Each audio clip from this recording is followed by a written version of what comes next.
बिस्मिल्लाहिर्रहमानिर्रहीम।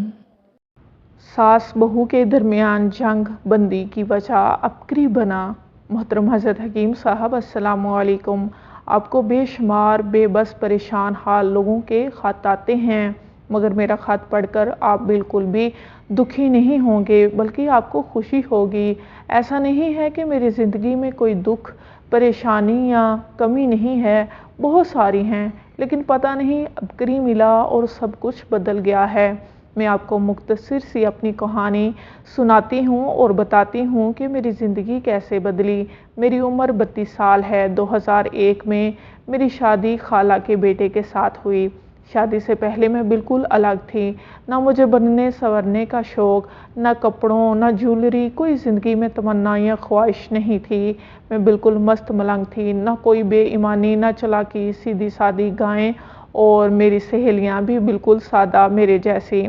मुझे अपनी फैमिली से ताने मिलते, पर मुझे कोई फ़र्क ना पड़ता, जबकि मेरी माँ पढ़ी लिखी मॉडर्न औरत है, जिसने हमारी आला तरबियत में अपनी सारी ज़िंदगी बदल दी। हम सबको आला डिग्रियाँ दिलवाईं, दीनी तालीम भी बेहतरीन थी। मुख्तसर ये कि मैंने अपनी माँ से ही सीखा कि औलाद की बेहतरीन तरबियत कैसे करते हैं। अब मैं अपनी माँ के नक्शे कदम पर चलने की कोशिश कर रही हूँ। अब आती हूँ मेरी ज़िंदगी कैसे बदली। मेरा रूहानियत की तरफ हमेशा से ही लगाव था।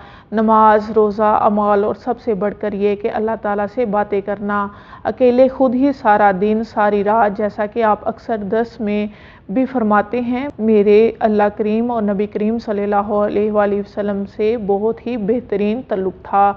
अल्लाह ताला पर बहुत तवक्कुल था, और इस वक्त ना तो मुझे इस बात का पता था और ना ही एहसास जो कहती हो जाता। रब से जो मांगती मिल जाता। ज़िंदगी में बहुत मुश्किलात आईं, गम कैसे आए कैसे गए कुछ पता न चला। हमेशा अल्लाह करीम ने इज़्ज़त रखी और हर मुश्किल में मदद की। शादी के बाद आहिस्ता आहिस्ता मेरी ज़िंदगी बदलना शुरू हुई। बेल्जियम आने के बाद मैं वैसे ही रही, मगर मेरे रिश्ते जिन पर मुझे बहुत इतबार था, पता नहीं वो बदल गए, या इनका असल रंग मेरे सामने आया। मेरी खाला यानी कि सास जान ने मुझे कभी खाने पीने या किसी और चीज़ की तंगी ना दी। इन्होंने बेहतरीन खुद भी पहना, खाया और मुझे भी पहनाया खिलाया, मगर चंद मखसूस हरकतें यानी कि मेरे खावंद और घर वालों के मेरे ख़िलाफ़ कान भरना, झूठ, गलत फहमियाँ पैदा करना, मेरी और मेरे शोहर साहब की लड़ाई करवाना, मुझे मेरे शोहर से दूर करना वगैरह, न जाने वो ऐसा क्यों करती थी। मुख्तसर मुझे मेरे शोहर की ज़िंदगी से मक्खन में से बाल की तरह निकाल कर फेंक दिया। मैं लाख सफाइयाँ देती, मगर मेरे खावंद एक ही बात करते कि मेरी माँ ने कहा है तो ठीक है। न कभी अपना दिमाग इस्तेमाल किया, न कभी मेरी सफाई सुनी। इनकी अदालत का एक ही फ़ैसला होता, तुम गलत हो। मगर अल्लाह ताला का हमेशा साथ रहा, कभी सब्र दे देता, कभी बुला देता। मैंने एक लफ्ज़ भी अपने माँ बाप को ना बताया कि वो परेशान होंगे। अगर कभी ज़्यादा परेशान होती तो ये सोच लेती कि मेरा खामद अगर मेरी जगह किसी को देता है तो वो इसकी माँ है, और मेरा भी इसके साथ खूनी रिश्ता है। मगर हालात ख़राब से ख़राब तर होते चले गए। 24 घंटों के दिमागी, असाबी, जिस्मानी दबाव से मैं टूट गई और अल्लाह करीम से शिकवा कर बैठी। अल्लाह ताला से नाउज़ बिल्ला लड़ाई कर बैठी। बस इस दिन से मैं नाउज़ बिल्ला एंटी अल्लाह और एंटी रिश्तेदार हो गई। बहुत गलत बातें बोली जो नहीं करनी चाहिए थी। जो फ़ैसले अल्लाह पर छोड़ने थे खुद बड़ी बनकर करने लगी। जब मैं किसी को माफ़ नहीं करूँगी, बदला लूँगी, स्कीमें बनाने लगी वगैरह वगैरह। हालात मज़ीद बद से बदतर हो गए। मेरा मेरे अल्लाह से तवक्कुल ख़त्म हो गया। मैं अल्लाह को अपना दोस्त बनाना चाहती थी, मगर ख़ुद ही अल्लाह करीम को छोड़ दिया। मगर अल्लाह करीम ने फिर भी मेरा साथ न छोड़ा।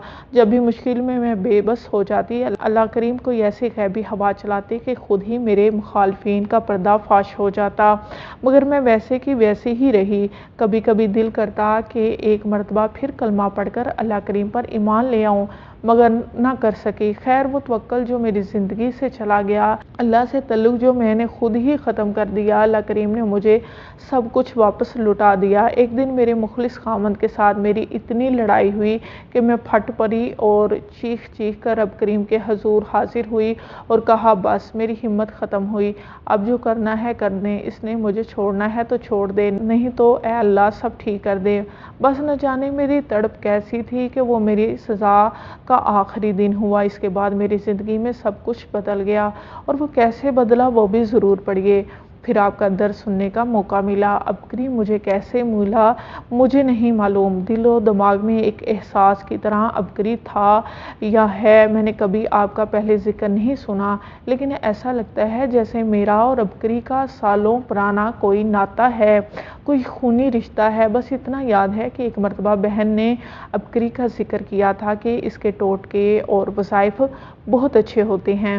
پھر میری دیورانی آپ کا درد سنتی تھی، اس نے ذکر کیا مگر میں نے کوئی خاص نوٹس نہ لیا۔